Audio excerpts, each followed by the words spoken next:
Aloha and welcome to the Secret Heart of Huna Live. This video is a little bit late this week. Usually I do my Facebook or my video on a Saturday. However, I was traveling. I was coming back from trainers training for the One of Many presentation group. We had 29 women. And we were teaching them stagecraft presentation skills so that they could go out there and teach the One of Many material.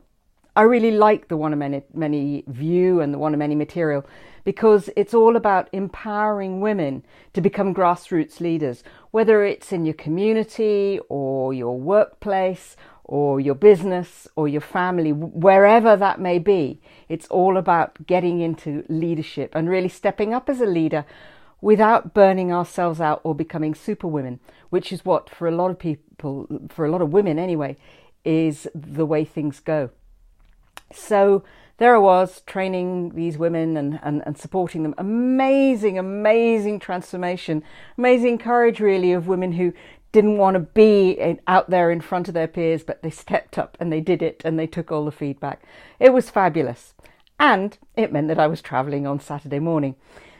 And then, which is ironic given what I'm going to talk about, I got into a kind of inertia. I couldn't quite decide what it was that I wanted to talk about. Would it be remembrance, because this is the remembrance weekend for the 100th anniversary of the end of World War I, the war that was supposed to end all wars, or would it be something else?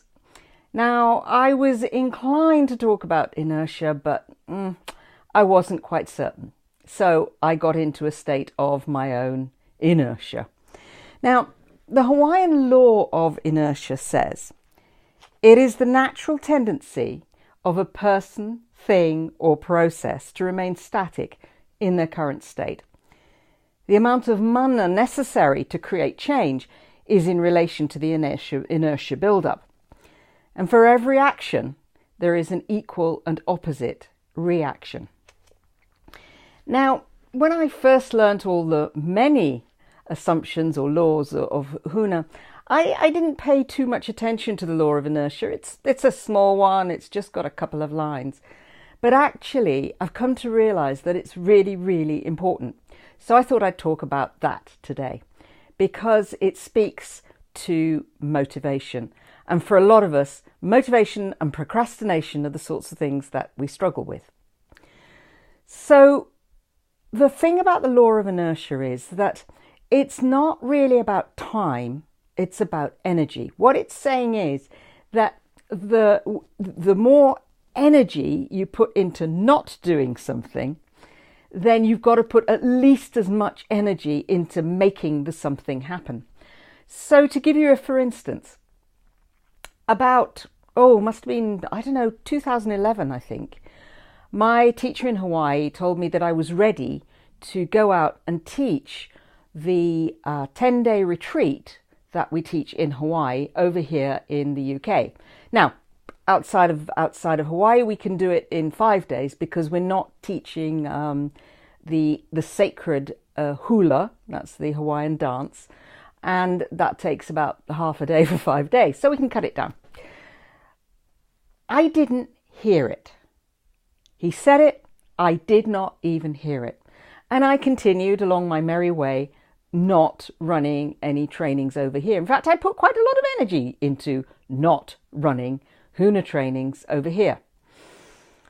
Earlier this year, I decided that it was time. I really was ready. I knew in myself I was ready. I knew my reasons were good. It wasn't about ego anymore. It was really about, these are important teachings and I want to go out there and share them with people. So I knew it was right. So I started to put some energy, including money, into Facebook ads and things, some energy into creating the retreat over here. I thought I'd put enough energy in, but I ignored the law of inertia. Because although I did put energy in and I did do some Facebook ads and so on and so forth, I didn't actually get enough people to make the retreat viable, to give the retreat energy, to give the retreat inertia, if that's the opposite of inertia, but mana and movement. So in the end, it didn't happen.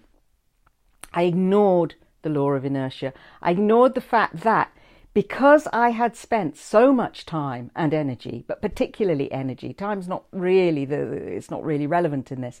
I'd spent so much energy into not putting the retreat out there, into not doing it, finding excuses, finding reasons why it wasn't the right moment, why nobody would want to come, blah, blah, blah, blah, blah, that I hadn't put enough energy to counterbalance it into actually creating the thing and making it happen. When we procrastinate, when we sit around and don't do things, we actually put a lot of energy into the not doing of the thing it is that we're procrastinating about. We put a lot of energy into our excuses, our reasons why we can't do it, our alternative things to do. I don't have time to do this because.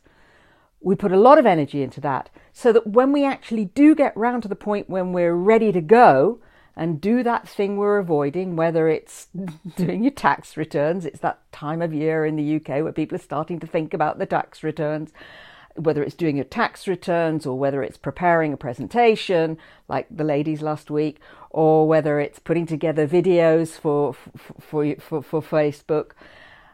The more we procrastinate, we think about all the reasons why we've got better things to do, then the more energy we're going to need to actually make the thing happen. So that's the law of inertia. Very small law, very important law. And I would say to you, next time you find yourself procrastinating, next time you find yourself not really getting up and doing whatever it is that you know you need to do, remember, when you finally do it, you're going to need a lot more energy to put into it than if you'd done it when you first thought about it. Thanks for listening. See you again very soon.